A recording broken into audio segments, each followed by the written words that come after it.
nine, eight, seven, six, five, four, three, two, one, zero.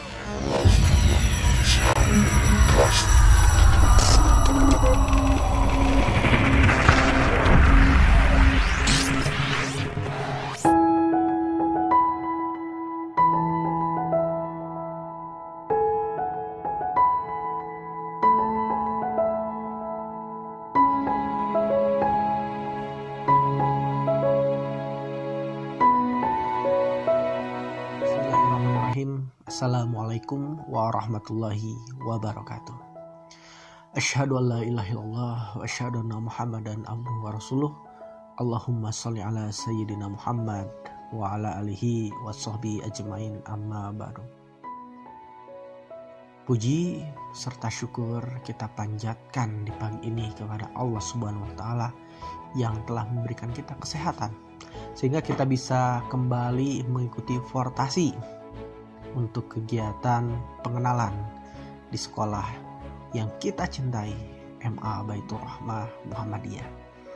Salawat serta salam kita curah limpahkan kepada Nabi besar kita, Nabi Muhammad SAW, kepada keluarganya, kepada sahabatnya, kepada tabiin-tabiatnya, dan juga kepada kita sebagai umatnya.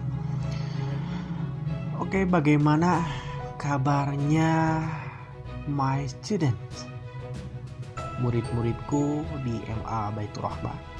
Mudah-mudahan selalu ada dalam kesehatan, selalu ada dalam keberkahan. Ini pertama kali kita bertemu ya secara tidak langsung. Kita perkenalan dulu ya. Jadi nama Bapak adalah Pak Eldo, atau nanti di sekolah kalian bisa manggil Bapak dengan sebutan Mr. Eldo. Nama lengkapnya Dian Eldo Nugraha. Kenapa pakai Mr? Karena Bapak akan mengajar bahasa Inggris di sekolah kalian. Nah, dalam kesempatan kali ini Mr. ingin memberikan suatu materi yang sangat menarik untuk kalian dengan judul Public Speaking. Wah, tapi tenang aja, ini bukan materi bahasa Inggris. Nama judulnya aja yang menggunakan bahasa Inggris. Dan diharapkan kalian bisa menyerap ilmu sehingga nanti bisa mempraktekkan dalam kehidupan sehari-hari. Karena memang materi ini amat sangat penting. Oke, Mister. Jadi apa itu public speaking? Dan seberapa besar sih manfaatnya public speaking dalam kehidupan kita sehari-hari? Ya, jadi kalau kita ambil public speaking dalam bahasa Inggris dan diartikan ke dalam bahasa Indonesia, itu ada dua kata. Public artinya umum dan speaking artinya berbicara. Jadi kalau kita satukan, public speaking adalah berbicara di depan umum. Ya, ini suatu hal yang sangat menarik ketika kita mempunyai kemampuan bisa berbicara di depan umum, karena tidak semua orang bisa berbicara di depan umum. Apalagi di zaman sekarang, kemampuan public speaking itu amat sangat diperlukan. Bisa diperlukan untuk mencari uang, mencari pahala juga, ya, dan mencari apapun. Contohnya seorang YouTuber, konten kreator, atau pejabat sekalipun harus mempunyai kemampuan berbicara untuk menarik masyarakat. Kemudian ada lagi, ya ada. Kita sering mendengar ustadz berceramah, ya, ustadz-ustadz terkenal baik di lingkungan kita ataupun di layar televisi. Mereka mempunyai kemampuan yang sangat luar biasa dalam public speakingnya, dalam berbicaranya, sehingga enak didengar dan menarik untuk dilihat apa yang mereka bicarakan. Jadi penting sekali kita belajar tentang public speaking ini. Terlebih bagi kalian yang mempunyai cita-cita seperti orang-orang yang tadi Mister sebutkan. Ya, lalu apa aja sih sebetulnya persiapan yang harus kita lakukan untuk menguasai teknik berbicara di depan umum?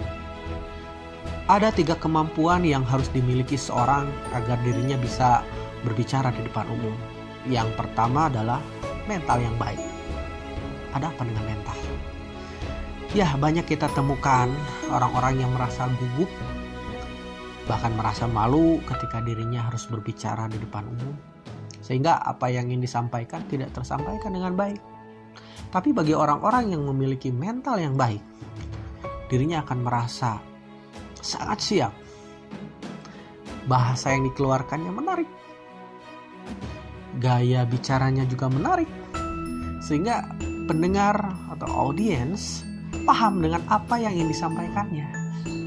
Nah, jadi penting sekali memiliki mental yang baik. Ciri orang yang memiliki mental yang baik diantaranya tenang ketika pembawaannya.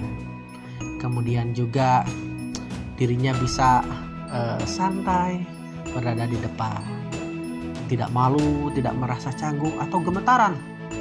Ya, orang yang memiliki mental yang baik, sangat siap dan enak kita lihat gitu ya.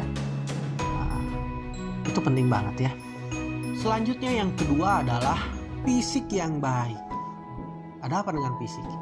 Ya iya, orang yang memiliki fisik yang baik, dirinya mampu berbicara di depan umum. Bayangkan ketika fisiknya tidak baik alias sakit. Jangankan untuk berbicara, mungkin untuk berdiri saja akan terasa gemetaran. Sehingga ketika kita ingin menyampaikan sesuatu dan dipahami oleh orang lain, kita harus menyampaikannya dalam keadaan fisik kita yang baik, agar kita maksimal ketika berbicara di depan umum. Jangan sampai orang lain merasa iba ketika melihat kita sedang berbicara gitu. Kita harus menampilkan kemampuan fisik kita yang amat sangat bugar gitu, sehingga orang-orang akan tertarik dengan apa yang kita sampaikan. Dan yang ketiga adalah materi. Loh, kenapa materi? Iya, kita harus tahu apa yang kita sampaikan kepada publik, kepada orang-orang. Jangan sampai nanti di depan panggung atau di depan orang-orang kita lupa apa yang kita sampaikan. Ujungnya pelangak-pelongo, gugup, dan akhirnya malu, sehingga apa yang kita sampaikan tidak tersampaikan. Materi itu penting, makanya sebelum kita berbicara di depan umum, kita catat poin-poin apa saja yang ingin kita sampaikan. Boleh nggak kita misalkan membawa catatan ketika berbicara di depan orang? Boleh, gitu, agar kita tidak lupa. Boleh juga kita hafal, itu lebih bagus lagi. Kita bisa melihat misalkan presiden, ya, presiden selalu membawa catatan karena memang apa yang ingin beliau sampaikan itu harus jelas. Ada juga yang misalkan tidak dihafal, contoh orang yang berpidato gitu ya, lomba pidato biasanya tanpa menggunakan teks alias dihafal, sehingga lebih leluasa lagi untuk berbicara. Jadi ini materi itu penting. Sekali lagi, catat poin-poin apa saja yang ingin disampaikan. Jangan sampai lupa, ya. Oke, student. Selanjutnya adalah hal-hal yang menunjang untuk berbicara di depan umum. Apa saja ya? Yang pertama tentu adalah style kita. Style kita harus disesuaikan. Gaya kita harus disesuaikan dengan acara apa. Misalkan kalau acaranya acara resmi, maka pakaian kita, gaya kita harus formal. Atau misalkan dengan acara-acara yang tidak resmi, contoh seperti kegiatan di luar, outbound, kegiatan dengan anak-anak di luar sekolah untuk bermain, ya, dan lain sebagainya. Jadi pakaiannya disesuaikan, itu style kita. Yang kedua adalah body language atau kemampuan berbahasa melalui tubuh. Ini penting, body language ini. Kenapa? Karena ketika berbicara tidak mungkin misalkan kita hanya diam gitu ya, tanpa menggerakkan apapun. Biasanya ketika berbicara tangan kita bergerak, mata kita menyapa, melihat, tidak hanya kepada satu sisi saja, tapi semua sisi kita lihat agar semua orang itu merasa diperhatikan gitu. Kemudian juga kita tidak boleh gemetaran, ya. Jadi kemampuan bahasa tubuhnya itu tidak boleh memperlihatkan orang yang gugup, tapi memperlihatkan orang yang percaya diri. Ya, kemudian ketika posisi berdiri tegak, tidak loyo ataupun terlalu santai, misalkan gini, melipat tangannya, itu tidak boleh. Ya, ketika berbicara di depan dalam posisi berdiri begitu ya, kita harus tegak. Kita boleh memainkan tangan kita, memainkan mata kita, gitu ya, memainkan anggota tubuh kita kalau diperlukan, gitu. Tidak hanya satu posisi. Kalau misalkan ada mimbar itu boleh di atas mimbar, tapi kalau misalkan tidak ada mimbar, kemudian kita harus berdiri, ya kita bisa berjalan-jalan ya di panggung agar kita lebih rileks lagi, gitu ya. Boleh ke depan, boleh ke belakang, boleh ke tengah, gitu, untuk menyapa.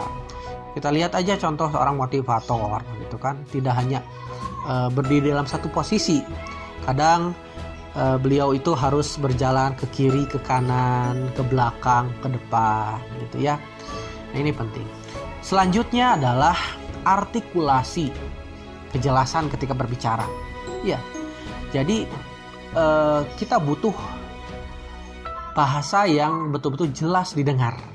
Artikulasi yang baik itu akan lebih dipahami oleh orang-orang yang mendengar kita. Nah, tidak boleh misalkan ketika berbicara kita nggak jelas berbicaranya. Misalkan A, I, U, E, O itu ketika kemampuan berbicara itu harus sering dilatih. Ya, kenapa? Karena itu memang akan memberikan suatu pemahaman terhadap materi yang ingin kita sampaikan. Bayangkan kalau misalkan kita mendengar orang yang bahasa Sundanya kegerenyeman, nggak jelas, ujungnya ngantuk, gitu. Tapi ketika artikulasinya jelas, kemudian juga volume suaranya harus terdengar sampai belakang. Tidak boleh hanya orang-orang yang ada di depan aja yang mendengarkan, yang terdengar, gitu ya. Tapi orang-orang yang berada di posisi belakang juga harus kedengaran dengan apa yang ingin kita sampaikan. Makanya dilatih volume suara kita dan disesuaikan dengan tempat juga, gitu. Kalau misalkan tempatnya besar, aula, gitu ya, kan ditunjang tuh dengan alat sound system, mikrofon seperti itu. Kita tes dulu sebelumnya, kedengaran nggak sampai belakang, gitu.